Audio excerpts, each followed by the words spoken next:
केंद्रीय मंत्री सुद्धा आहेत आणि त्यामुळे त्यांची एक मोठी ताकद या ठिकाणी दिसून येते. कसं पाहता तुम्ही? मंत्री आहेत म्हणून मोठी ताकद असते का? नाही, मला विचारतो तुम्हाला, त्या ताकदीचा वापर जर त्यांनी भिवंडीच्या शहापूरच्या सगळ्या विकासासाठी केला असताना तर मला खूप बरं वाटलं असतं. हा सगळा झोन जो आहे गोडाऊन झोन, हे सगळं व्यवस्थित करून घेतलं पाहिजे. हा हब आहे. अच्छा, हे गुजरातला जवळ आहे, हे नाशिकला जवळ आहे, हे नावाशेवाला जवळ आहे. ह्याचं महत्त्व किती आहे जॉग्राफिकल. आणि पूर्ण भारताचे गोडाऊन्स इथे आहेत, पूर्ण भारताच्या विविध इंडस्ट्रीजचे. ते फक्त हप्ता घेण्यासाठी नाहीत ना, त्या आजूबाजूच्या परिसराचा विकास पण झाला पाहिजे. आणि दुसऱ्याच्या गोडाऊनकडे बोट दाखवता की हे तोडा, हे तोडा, हे तोडा. मग तुम्ही जोशी मॅडमची बदली का केली? किती पैसे दिले तेव्हा?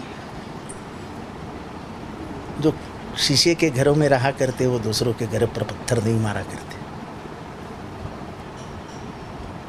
अश्विनी जोशीची बदली का केली? कारण का 7/12चं पुनर्वलोकन सुरू झालं होतं. एकाला 138 कोटी रुपयाचा पूर्वीच टॅक्स लागला होता. हे सगळं अंगावर आलं होतं, गळ्याशी आलं होतं. म्हणून सबसिडी वर्गणी जमा करून मग आणि विचार अश्विनी जोशी केल्या. जाहीर करा तो पुनर्वलोकन अहवाल.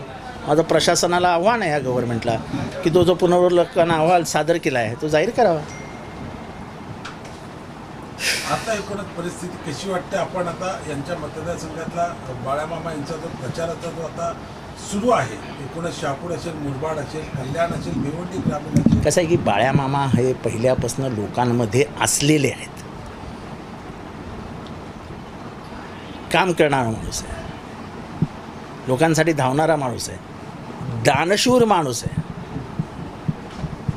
अडचणीला उभा राहणारा माणूस आहे आणि कधी जातीभेद न करणारा माणूस आहे. त्यामुळे लोक त्याच्या प्रेमात आहेत.